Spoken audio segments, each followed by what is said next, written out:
ကေမတော်လိုင်းရဲ့အဖွဲ့အစည်းဖြစ်သွားပြီနော်ဟောဒီတစ်ခါကတော့ရှင်းတယ်ကေမတော်လိုင်းရဲ့အဖွဲ့အစည်းကအားလုံးပဲမင်္ဂလာပါຫນွေမြန်မာနယူးရှန်နေမှာကြိုဆိုပါတယ်ຫນွေမြန်မာနယူးရှန်နေဟာဆိုရင်နေ့စဉ်ຫນွေဥတော်လည်းနဲ့ပတ်သက်တဲ့သတင်းတူသတင်းကောက်တွေကိုတင်ဆက်ပေးနေတာမို့ຫນွေမြန်မာနယူးရှန်နေကိုစခိုက်လုပ်ပေးပြီးအသေးဒီနိုင်တရားအောင်ဘေးနာကနူဒီခေါ်လော်လေးကိုပါအနှိပ်ပေးခဲ့ပါနော်ကြည့်ရှုသူများကိုအထူးပဲကျေးဇူးတင်ပါတယ်ဒီပါတီဖြစ်တဲ့ NLD နဲ့ NLD အဖွဲ့ဝင်တွေကဦးဆောင်နေပြီပြီးတော့ကျန်တဲ့အဖွဲ့တွေလည်းသူ့ကိုဝိုင်းရံနေတယ်ကျန်တဲ့အတိုင်းသားတွေကလည်းသူတို့ကိုလာပြီးဝိုင်းရံနေတယ်ကျန်တာကတော့ကိုယ့်သဘောနဲ့ကိုယ်ပဲပေါ့ဒါပေမဲ့ကိုယ်တွေကတော့အားလုံးကိုစီယုံဖို့ပါဝင်ဖို့တော့အများတန်း welcome လုပ်ပြီးဖိတ်ခေါ်နေရမှာပါအဲ့တော့ဆိုလိုချင်တာကကျွန်တော်တို့ကအကောင်းမြင်ပဲသွားမယ်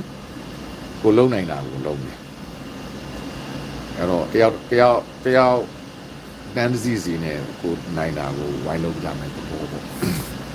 တော့အကောင်းမြင်နဲ့ပဲတော်လိုင်းရေးကိုဆက်သွားမှာပါဒါကြောင့်အရေးကြီးဆုံးကလာမယ့်ပုဒ်တူနေ့မှာလုပ်မယ် silent debate မှာပါဝင်ပေးကြဖို့တာက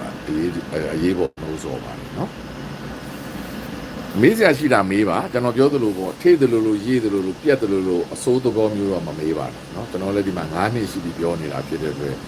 နေကိုမေးလိုက်တာနဲ့ဘာကိုမေးတယ်ဆိုတော့ကျွန်တော်ကတန်းသိတယ်အဲ့တော့အနှောက်ယှက်ဖြစ်မဲ့မေးခွန်းမျိုးမမေးပါနဲ့ပြောချင်တာကအနှောက်ယှက်ဆိုတာက NUG ကိုအထင်သေးစေတဲ့မေးခွန်းတွေတော်လန်ရေးကိုရည်တယ်လို့ဘာလို့မေးခွန်းတွေမှနာမမေးပါနဲ့ဖြေမှာမဟုတ်ပါဘူးဘယ်လောက်လုပ်ချင်မှန်းတာအဲ့တော့ပြောချင်တာကဒါဆွေးနွေးပွဲမဟုတ်ဘူးခင်ဗျာနော်ဆွေးနွေးပွဲမဟုတ်ဘူးသူ့အမြင်ကိုယ့်အမြင်ကျွန်တော်တို့ကဘာမှဆွေးနွေးစရာအကြောင်းမရှိဘူးလေကျွန်တော်တို့ကရှင်းရှင်းလင်းလင်း A group နဲ့ B group ပွဲနေပြီလေနော်အဲ့တော့ကိုသိချင်တဲ့ဟာကိုရိုးသားသားမေးလို့ရပါလေအဲ့တော့အနှောက်ယှက်ပေးတဲ့ဟာမျိုးကတော့ဖြေမှလည်းမဟုတ်ပါဘူးပြောချင်တာရန်လဲလုံးမှလည်းမဟုတ်ပါဘူးအဲ့တော့ကျွန်တော်တို့ကတော့ NUG ဖြစ်တာဖြစ်တဲ့အတွက်အပြုသဘောဆောင်ပြီးကိုလုံးစရာရှိတာကိုဆက်လုပ်မှာပါဒီလိုပဲဆက်သွားအောင်နော် NUG ပြပြောင်းလဲရေးတွေလည်းကျွန်တော်တို့ကတိုက်တွန်းထားတယ်သူတို့လည်းလုံးမယ်လို့ပြောနေတယ်ပေါ့နော်သူတို့မှလည်းဖြည့်ရှင်းနေရတာရှိမှာပေါ့အဲ့တော့မေးခွန်းလေးတွေရှိရင်ဖြည့်ပေးပါမှာမေးလို့ရပါတယ်ဒါဒီနေ့ကတော့ဒါပေါ့ပါပဲဘာကောင်းစင်မှလည်းမစင်စားတော့ဘူးအဲ့တော့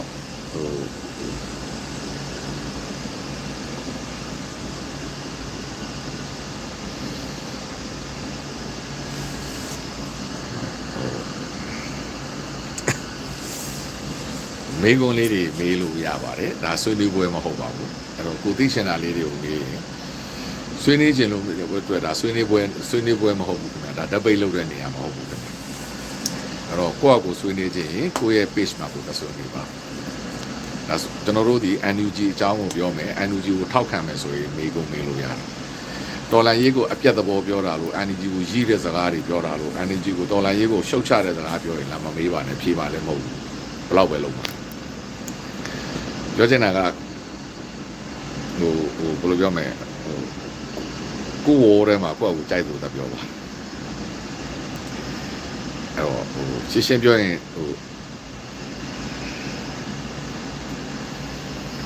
အဲ့တော့ရှင်းလေးကိုပဲကျွန်တော်ကဒါရှင်းလေးကိုပြောထားတာအဲ့တော့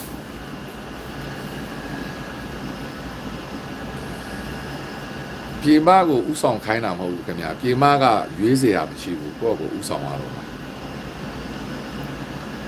အဲ့တော့ဆေးရနာရှင်ကပြေမမှာပဲအာယုံစိုက်ထားတာခြေချထားတာခြေကုပ်ယူထားတာအဲ့တော့ပြေမသားတွေကဆေးရနာရှင်ကိုတွန်းလှန်မှာတော်လန်ရေးကပြတ်မှာဆေးရနာရှင်အမြင့်ပြတ်မှာဒါကြောင့်ပြေမသားတွေပဲဥဆောင်ရလိမ့်မယ်အဲ့တော့အခုဆို4နှစ်သားရှိနေပြီပေါ့နော်အဲ့တော့တဖြည်းဖြည်းနဲ့သူတို့လည်းစိတ်ယူဝလာမှာပေါ့အဲ့တော့များပါဝင်တဲ့လူများလေမြန်လေပေါ့ဗျာနော်ခေါင်းဆောင်ကောင်းတွေလည်းမြန်ပြီးလေပေါ့နော်ပြီးတော့အရင်မြစ်တွေရလေလည်းမြန်ပြီးလေပေါ့ဒါတွေအားလုံးကတော့ဒါစူးစမ်းအားထုတ်မှုတွေပဲပေါ့အဲ့တော့အဲ့လိုမျိုးမြန်ပြီးဖို့အတွက်ဝိုင်းဆူတောင်းပေးကြပါအဲ့လောက်ပဲဖြည့်ချင်ပါတယ် ဆရာတေဇာဆန်းတို့ကအတင့်ရဲတာမဟုတ်ဘူးခင်ဗျာသူတို့လိုအပ်ချက်ရှိလို့သူတို့လည်းသူတို့အတွက်သူတို့ပြင်ဆင်ပြီးမှလာတာပါဘာလို့ဆိုတော့ပြည်သူကိုလှုပ်ဆော်ဖို့ကဒီတနည်းပဲရှိတာဖြစ်တဲ့အတွက်သူတို့လည်းဒါဒီအန်ဒီရဲ့ဒါဆရာနာရှင်ခင်မှာတော့အန်ဒီကအမြဲရှိတာပဲလေဒါပေမဲ့အကောင်းဆုံးသူတို့ပြင်ဆင်ပြီးမှစိတ်ချရမှသူတို့လာလိုက်တဲ့သဘောပါပဲအဲ့သဘောပါပဲ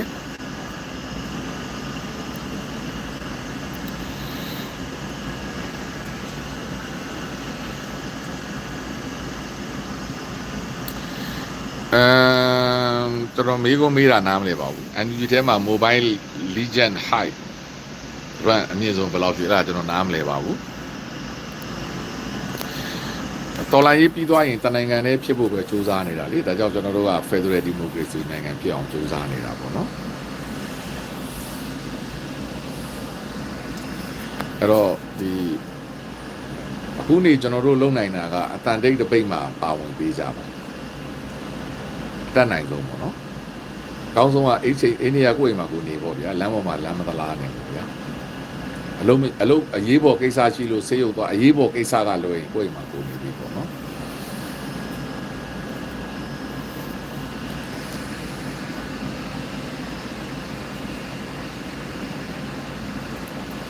အဲ့တော့ဟိုပါပေးနိုင်တဲ့လူတွေပါပေးနိုင်တာဒါကျွန်တော်တို့ဒေါ်လာရေးကိုတန်းတစ်စင်းနဲ့ပါဝင်တဲ့သဘောတက်ရောက်ပါတယ်နော်ကျွန်တော်တို့ကတော့ကိုလုံနိုင်တာကိုလုပ်ဖို့ပဲပြောတာပါပေါ်တာဆွဲတဲ့ကိစ္စကတော့ဒါသူတို့သဘောပေါ့ဗျာနော်ဒီကိစ္စကိုတော့ကျွန်တော်တို့တိုက်ဖြတ်ဖို့ကလည်းစူးစမ်းကြရမှာပေါ့နော်သူတို့ခိုင်းပြီးသူတို့ကြိုက်တာသူတို့လုပ်မှာပေါ့နော်ဒါကတော့သူတို့ရှုံးလာလေပို့ပြီးတော့မဲလာလေဖြစ်မှာပေါ့နော်ပို့ပြီးတော့လုပ်မှာအဲ့တော့သွားလာနေထိုင်နေစင်ကျင်စားစီနေတယ်နော်ဒါပေမဲ့လည်းရှောင်လို့မလွတ်ပါဘူးနော်ဒီမြေဒီမှာနေနေတော့သူတို့နဲ့ဘယ်လိုလုပ်ရှောင်တနေ့မဟုတ်တနေ့ကတော့ပါမှာပဲကျွန်တော်အမြင်ပြောရင်ဘယ်သူမှပြေးမလို့ပါဘူးနောက်ဆုံးအပြင်မထွက်လဲအိမ်တိုင်းရရောက်လာခံလာခေါ်ပါလိမ့်မယ်အဲ့တော့သူတို့အာနာမှာတည်ရှိနေသူတွေတော့အားလုံးကဒုက္ခပါပဲအဲ့တော့ကိုဘလောက်နဲ့သတိထားပြီးနေပေါ့နော်အိမ်ထဲမှာလာနေလေသူတို့စရင်ရဆိုပြီးအိမ်ပေါ်လာတက်ဖန်လဲဘာမှလုပ်လို့မရပါဘူးအတန်တိတ်တစ်ပတ်ကကျွန်တော်တို့ကဟိုပေါ့ဒီဘာအကျိုးရမလဲဆိုတော့ referendum လို့မဲပေးတဲ့သဘောဖြစ်သွားတာနော်ပြည်သူကသူတို့ကိုမကြိုက်ဘူးဆိုတာကိုပြတဲ့သဘောဖြစ်သွားတာပေါ့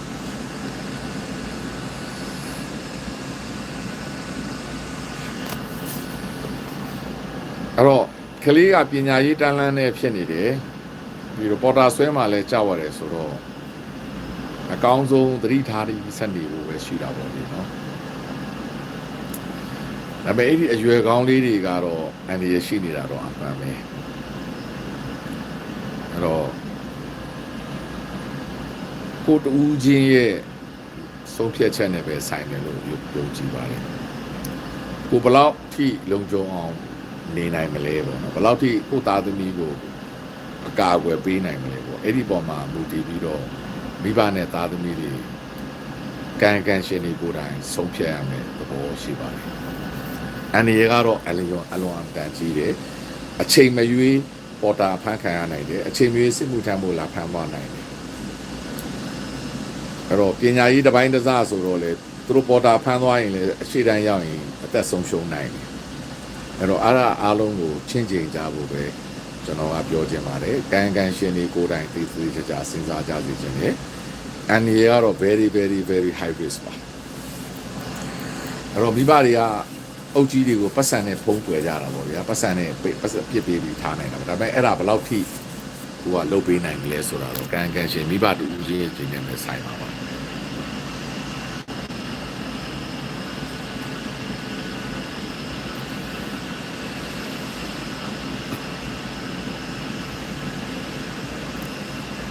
ဟုတ်ကဲ့ပါကျွန်တော်လည်းတွေ့ပါတယ် UAE မှာပွဲရှိတယ်ဆိုတာပေါ့နော်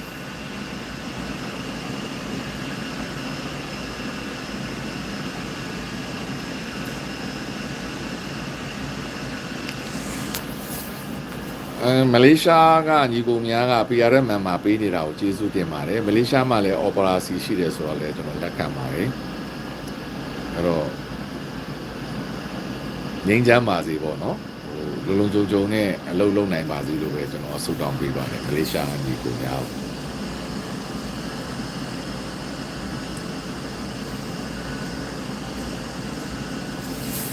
အန်ယူဂျီကပတ်စပို့စာအုပ်မထုတ်ပေးနိုင်ပါဘူးအဲ့ဒါကျွန်တော်ရဲ့အပြတ်သားဆုံးအဖြေပါတော်လိုင်းရေးမပြီးမချင်းနေပြည်တော်ကိုကပလင်ကိုမရမချင်းအန်ယူဂျီဒီပတ်စပို့စာအုပ်မထုတ်ပေးနိုင်ပါဘူးအဲ့ဒါလုံးဝမဖြစ်နိုင်ပါဘူးကျွန်တော်တို့ကမျှော်လင့်ချက်ပေးလို့မရဘူး။ဘာလို့ NUG က passport စာအုပ်ထုတ်ပေးနိုင်တဲ့အနေအထားမရှိပါဘူး။ထုတ်ပေးလည်းပဲကဘာမှလည်းအသိမှတ်ပြုမှာမဟုတ်ဘူး။အဓိကနေပြည်တော်ကိုဝင်စီးပြီးတော့စစ်အာဏာရှင်ကိုဖယ်ရှားပြီးတော့ဒီနေပြည်တော်ကအစိုးရရုံးတွေအားလုံးကို NUG က van မှာ NUG ကအုပ်ချုပ်မှာ passport ထုတ်ပေးနိုင်ပါလား။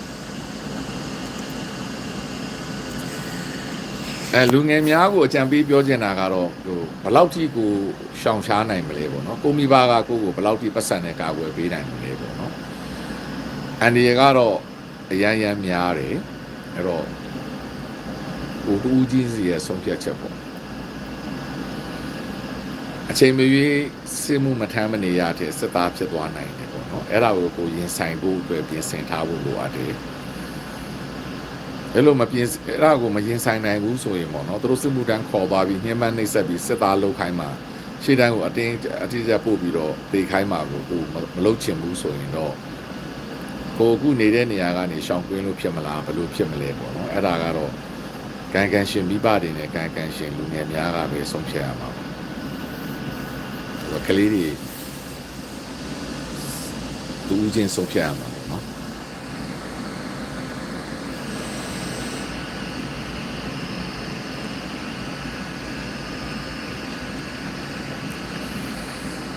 အဲ့တော့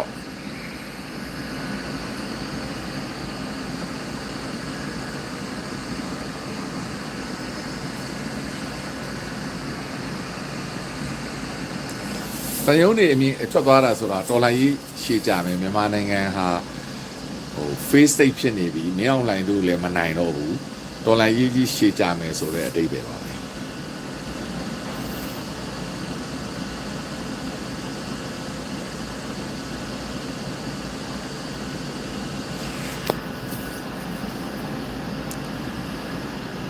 အဲ့ပေါ့နိုင်ငံခြားမှာရောက်နေတဲ့ပြည်သူများကပတ်စပို့သက်တမ်းတိုးဖို့အခက်အခဲရှိတာအမှန်ပါပဲ။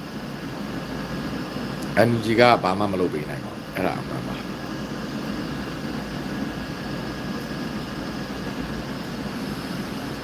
သူပတ်စပို့သက်တမ်းရှိတဲ့အချိန်မှာတခြားအနောက်နိုင်ငံများကိုပြောင်းရွှေ့နိုင်ရင်တော့အကောင်းဆုံးပေါ့ဗျာနော်။အဲ့ဒီနိုင်ငံတွေရောက်သွားရင်တော့ကိုလိုခွင့်ရသွားရင်သူတို့ travel document ထုတ်ပေးတာဖြစ်လို့ပတ်စပို့မလိုတော့ဘူး။အဲ့တော့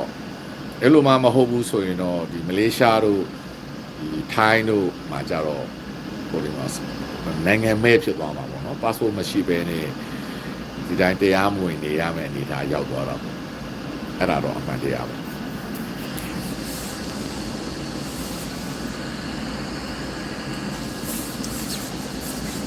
အဲ့တော့တော်လိုင်းကြီးအမြန်ဆုံးပြီးပါပေါ့အဲ့လိုမျိုးမှပဲကျွန်တော်တို့က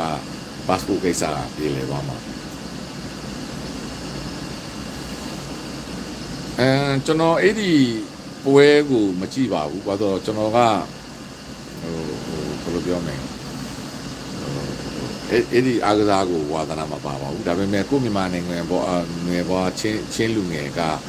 ချန်ပီယံဆုရသွားတာကိုဝမ်းသာပါတယ်မနေ့ကဒေါက်တာဆာဆာလို့လည်းသွားကြည့်ပြီးအားပေးတာကိုလည်းတွေ့ရပါတယ်ဟိုပြောချင်တာကဟိုတကယ်ဟိုအဲ့ဒီပွဲတွေကိုကျွန်တော်မကြည့်ပါဘူးเนาะကျွန်တော်မကြည့်ဘူးဒါပေမဲ့ကိုယ်နိုင်ငံသားတယောက်ကဆုရသွားတာကိုတော့ကျွန်တော်လည်းဝမ်းသာပါတယ်ဂုဏ်ယူပါတယ်ဒီလိုပဲကျွန်တော်ကပြောအောင်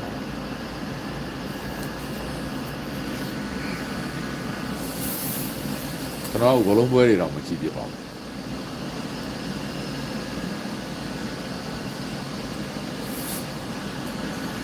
အဲ့တော့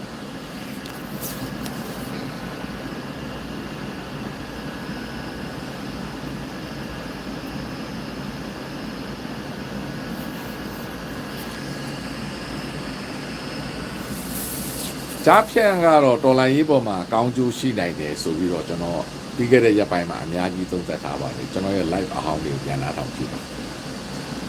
အကျိုးရှိနိုင်တာပေါ့နော်အကျိုးမရုပ်ပါဘူးကျွန်တော်တို့ကအရင်နဲ့အမြတ်ပဲ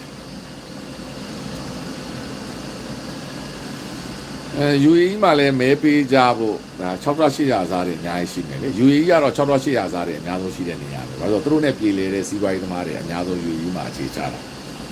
အဲ့တော့ကြည့်ချက်လို့ပေါ့ဗျာကြည့်ချက်ရှောင်ပေါ့ဒါ